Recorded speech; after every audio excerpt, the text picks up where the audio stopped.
This is Rob Brandt from the Fireside. I'm going to do this one on the fly. I'm going to talk about telephone service between York Springs and Mount Holly Springs, Pennsylvania, in the late 1950s, actually in the late 40s and 50s. Back in the early days of telephony, the big companies, initially Ma Bell, picked the cream and ignored everything else. They'd install a phone line if there was enough subscribers. But if you were just beyond the point where it was worthwhile for them to do, you didn't get a phone. Period. Well, somewhere along the line, the FRC, which predated the Federal Communications Commission, somewhere along the line, and I've never been able to find the date, the government decreed that if you were running a phone company and you would not provide service in a rural area, and the people in that rural area wanted to run the phone line from your edge of your service to them, you had to serve them. Now, they paid for some service, but there were some strict rules on how much they were allowed to charge. Let's just say they didn't make a whole lot of money doing it. Well, sometime in the late 30s or early 40s, Mount Holly Springs had a phone company. At the time, it was called United Telephone Company. This was another company that was picking the lighter cream, okay? In other words, they were going into places like Mount Holly, York Springs, Carlisle, Gettysburg, places that didn't have the big volumes of Harrisburg, which was Bell, or Philadelphia or New York, which were Bell. But they would go in there and they would build a phone company inside the town. But you got out to the edge of the town and there was nothing. When the density of the houses, for example, at Mount Holly, it went out to the Y on where Route 34 and 94 meet, because there was a paper mill there. They're going to get lines, they're going to get service, okay? And they did go up the hill to one home about 100 yards up the hill from there. That's where it stopped. The same thing happened on the York Springs end of 94. Same thing happened on the Gardner's end, or Gardner's point on 34. They just went out to there and then stopped. Ironically, there was poles and lines for the interconnect between Mount Holly and York Springs, 10 miles of wire, and whatever poles that takes, and 8 strands of wire. I remember it because I looked at it many times. Those 8 strands of wire were 4 trunks between the two towns, so that you could route a call between the two. And I'm sure that some other routing was done through there. Anyway, Dan Yingst, remember, and if you haven't heard this, I did one on him as a well driller, drilling our well. Part-time well driller, part-time phone installer, phone line maintainer. Okay. He and a couple of other guys put together a consortium, and they strung wire from just above the paper mill down to the county line, which was just about 5 miles. Also down a side road. One pair of wires, not one pair of wires. If you've ever seen the old phones like were on Green Acres and those places, which were on the wall with the speaker the receiver that hung up on the side and a crank to crank. That was the phones. They're called magneto lines because the ringing voltage is created by you cranking that crank. No big thing. Anyway, we've got a lot of homes in there. At one point in time, that line had 28 phones on it, including Brant's Garage, Moose's Store, probably something else, and a couple of old women who were sisters who were on all the time talking to each other. Worse than the fact that they were on there was that they would pick up the phone and listen in while you were on a conversation. And quite frankly, my dad really didn't care if they listened. The problem was that when they picked up the phone, it reduced the volume and you couldn't hear the person on the other end. And one night, in frustration, he's got a call into New York about business, and he can't hear. And he said, Grace and Molly, he said, if you hang up, I'll call you back afterwards and let you know what we talked about. There were some clicks and the line cleared. My dad had a way with words. Anyway, this was how this worked. Our phone number was 906R11.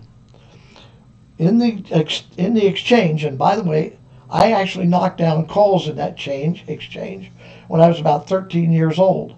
I got an opportunity to go in there and observe. And the one girl says, you want to handle a couple of calls? Yeah. And I did. Anyway, the bottom row was the 900 series, and I think it went up to 12. So there were 12 lines like ours over the various directions. One of them went up the Pine Road to the north and then west. One went down, it might have been two that went down 34 because it went further. But they were out there. Boiling Springs had exactly the same situation. Carlisle had the same situation. In between there, the farms and the rural homes were served by these lines. Can you imagine having a phone line today with 28 parties on it? 28 people using it.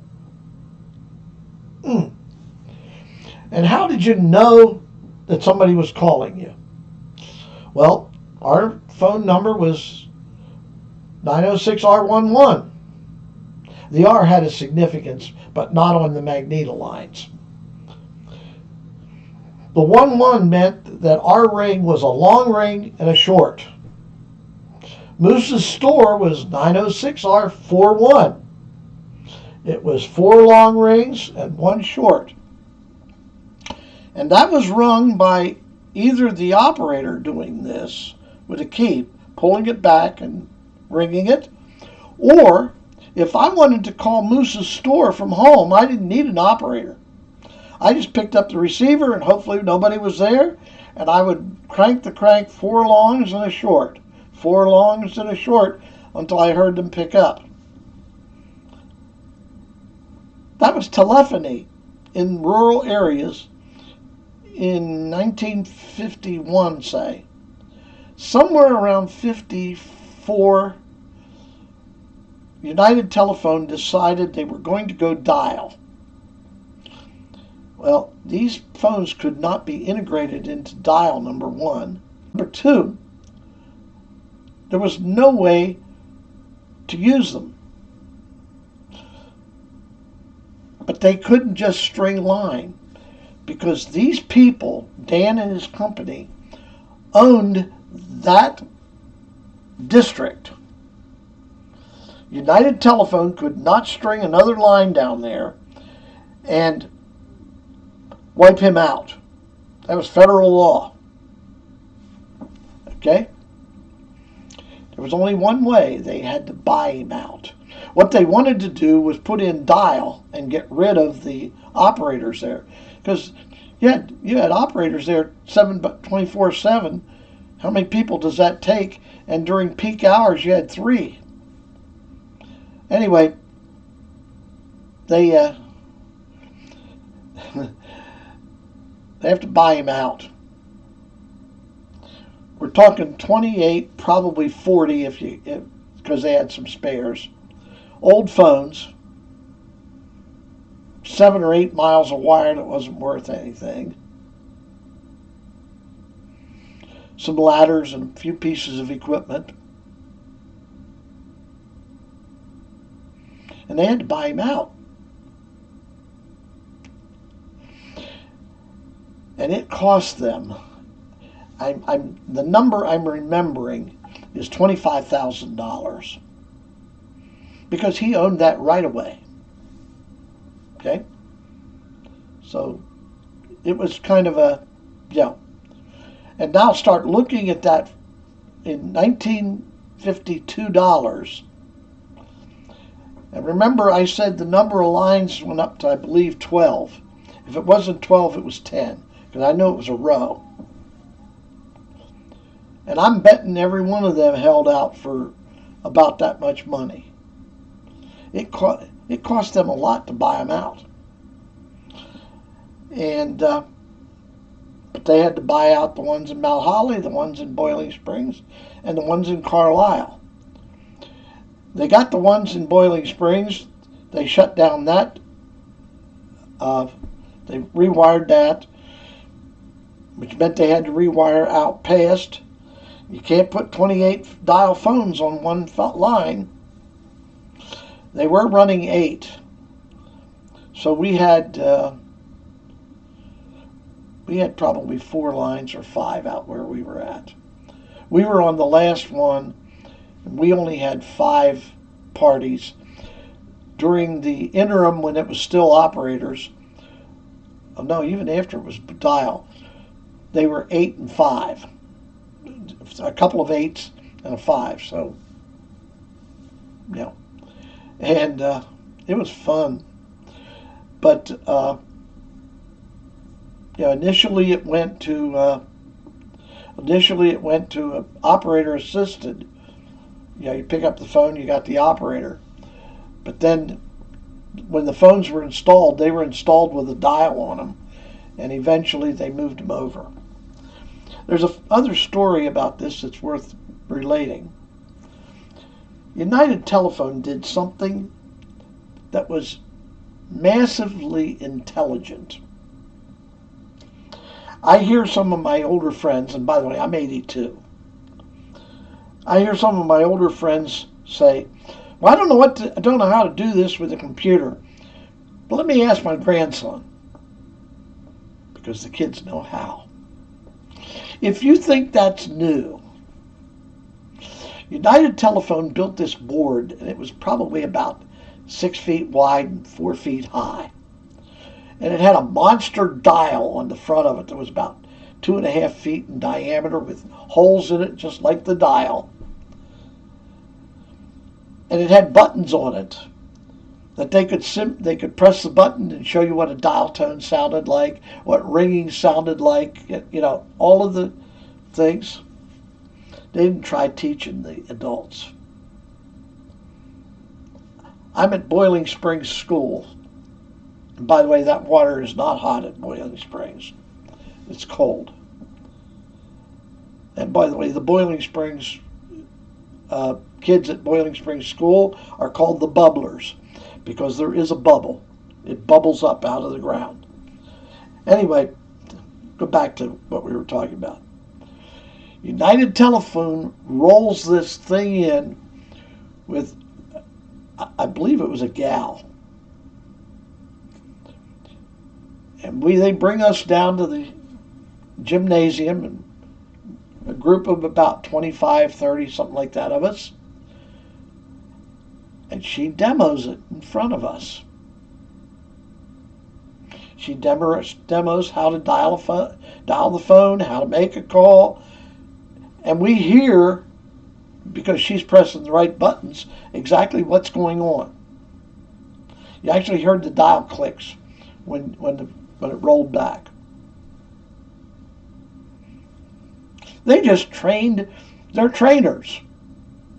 The kids went home. If the parents had any trouble with the dial phone, the kids knew how. Now, no, it didn't take care of people who had no kids, but they solved a lot of problems with that. And I still look back at that as a absolutely wise decision.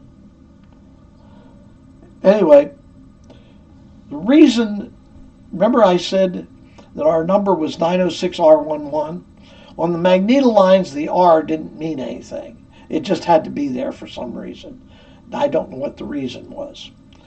Our new number, when we got changed over, was 234J2. There are two phone lines. Our phone line is two wires.